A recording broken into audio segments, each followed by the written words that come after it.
Okay, let's get back to your business. You had mentioned that you work primarily with groups. Is that correct? Mhm. So tell us about the standard kind of workshops that you offer. Certainly, yeah. So, 2-hour workshops, because that's about as much cognitive load as most people can handle in one sitting. Uh, Basically, they are practical applications. So it'll start with, I like discussion-based workshops. I'm not a PowerPoint person. I don't like to just stand in front and be the sage on the stage, so to speak, and just tell people stuff. I like it to be very interactive. I want to respect the wisdom and the information in the room. It generally starts out as discussion based, where we talk about, hey, what are you here to learn about? And then I will present some information and a path forward. And my philosophy is simplicity. Basically, anything you can do over a cup of tea or a pot of tea, keeping it very simple, very short, something that you can do that's not going to take a month of your life. Hmm. And remember, when you're planning for end of life, you have the rest of your life to do it. So it doesn't all have to be done on a weekend. It doesn't all have to be done once. It should be an iterative process. And as you change, your wishes are going to change. So a workshop with me is going to be an opening discussion, some information sharing, some talking about your roles and responsibilities, the risks and your rights, because rights are very important to me, and being able to advocate for yourself and know what you're getting into. So roles, responsibilities, risks, and rights. Then we talk about what's your plan of action. So what can you do that's simple and small to move yourself forward? I don't believe in um, self-help tourism, coming to a class or going to a class and like, oh, that was nice to know, and then going about your life and not doing anything about it. I really want people to come out of a workshop with me going, I can do this. I can do something to get me towards my goal. It can be a little thing or it can be a big thing, but I have a very clear articulated plan on what the next step is. Hmm. Yeah. So Okay. that's kind of what my philosophy is and how I roll. So do you work with, so I know it's a group setting, but do you have people who do multiple workshops with you, or do they come to one workshop? Like, how does that work? It's really funny. I have people that have come back to the same workshop over and over and over again because it's discussion based. They're going to learn something new every time. Because I do work with the same organizations year over year, semester over semester. I have people say, I don't care what you're teaching, Gina. I'm just going to show up. I'm going to learn something new every time. Because one of my roles as well is to make sure that I'm always updated on the latest. So whether I'm talking about advanced care planning or whether I'm talking about executorship, I'm always needing to be up on the current legislation and what's going on and what people need to know that's new. And can you do workshops standalone? Absolutely. Can you come and just learn and not be ready to do anything? Absolutely. But also, if you want to practically, if you're there because you need to do something and you need that help and you need information to make decisions, you can do that as well. So some of my workshops come in series. So I'm starting Executor School in the spring in 2024, which is going to be 4 workshops that are all related to the different aspects of executorship.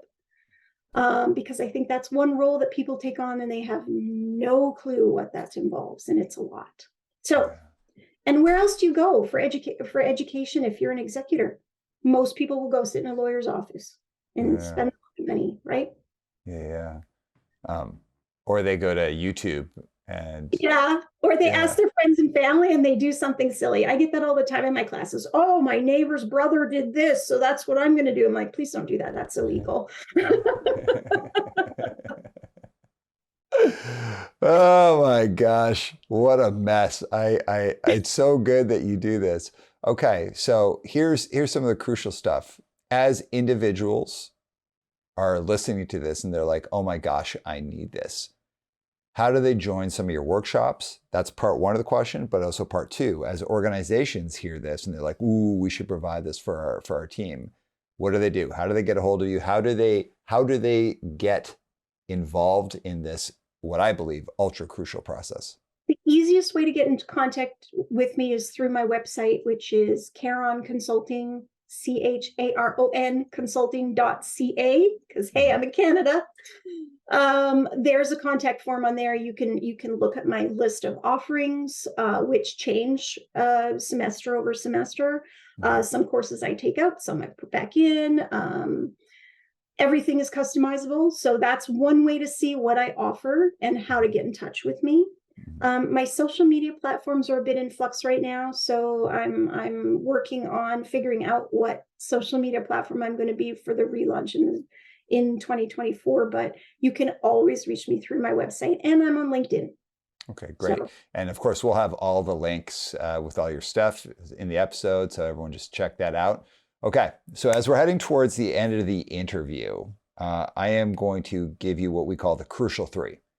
And the crucial three are three increasingly difficult questions that are intended to stretch you a little bit. But before we get to that, is there anything that you want to talk about that we haven't talked about? Is there anything you want to hype up that we haven't hyped up? Or are there any questions you want to have for me? well, hopefully shortly I will be having not one but two books published in the spring, if all goes well. They're about 85% complete. So one is on departure planning, which is a series of checklists related to planning your body disposition, your disposal of your mortal remains, and then planning your memorial, your celebration of life, your funeral.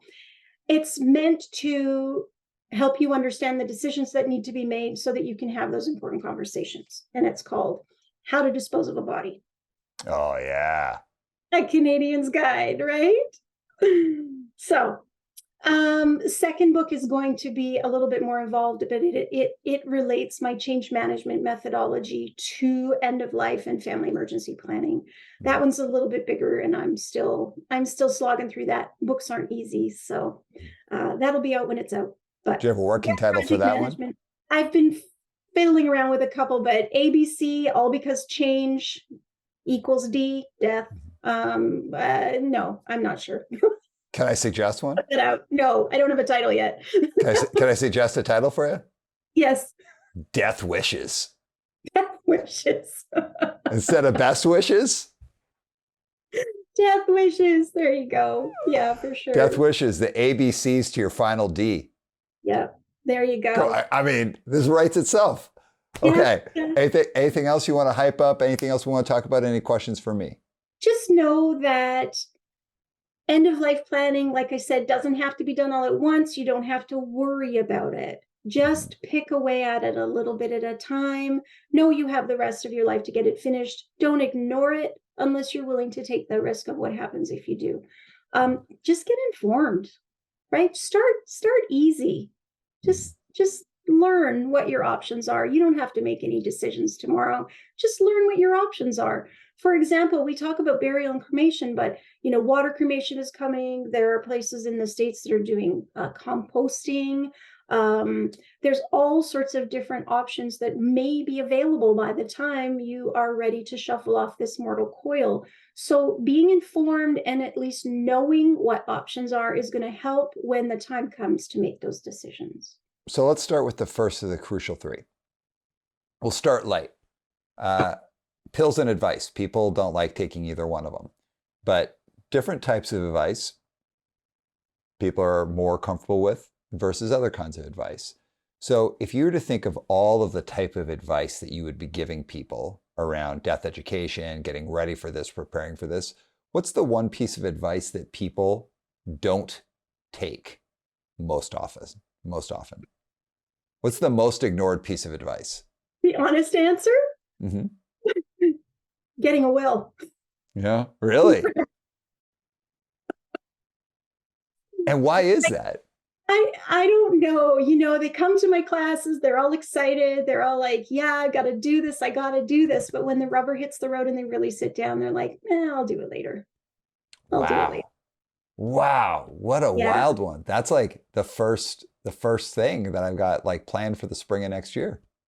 I have people that have gone to like 2 years of death literacy classes and have not yet completed their end of life plan. And I don't know if that's a reflection on me or what's going on in their lives, but good intentions, right?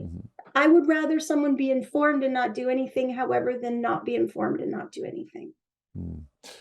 Um, with that, I was looking at Monica's brief. This isn't the second question, but just as an interesting sidebar, uh, Monica mentioned to me what is the most commonly used receptacle for cremation. And do you want to share this? Because I think it's hilarious. When you are cremated, what happens is the crematorium will put your remains, which are bone fragments, into an industrial clear, quite thick plastic bag with a one of those very hard metal crimping ties into a plain white cardboard box. That is your temporary receptacle. And what generally happens then is you get transferred over to the funeral home, and they will put you in whatever urn or other container that you choose, if you choose something else. So yeah. I heard something about a coffee tin. Oh my gosh, you wanted me to talk about the coffee tins? Yes. Funny enough, because I work with funeral homes, sometimes I get to go into the room where they transfer cremated remains from the temporary receptacle to the permanent or semi-permanent receptacle. And coffee cans are still quite popular. I don't know if it was because of the Big Lebowski that they became popular, or if it's because it's not easy finding a container that's that large sometimes. Put me in a Yeah. Tim Hortons container. That's what I Yeah. want. Take me out with Timmy. Oh, with the clear lid. You want the one with the clear lid, not, so that people can, say hi to you and you get some sun on your. I want to keep some eye contact going That's on. right. That's right. All Yeah, right. coffee containers are popular. What else have I seen? Sports memorabilia, like giant piggy banks, cowboy boot piggy banks, and things like that. Um, so in your work, Yes. you are very comfortable talking about the practicalities of death. Yes. What about the practicalities of life? So you're sitting with people, talking to them about the end of their lives, while they also might be living the most impractical scenarios in their life. So does that factor into your work? And if so, how? The most important thing that we acknowledge when we're acknowledging our mortality is that we have a finite life. And when we acknowledge mortality, we acknowledge that we do have a limited time left, and that we can make better decisions about how we use it. And I think it's a natural byproduct of planning for end of life is to go, okay, I am going to die someday. So what am I going to do with the time I have left? So the practicalities of life are around live your life.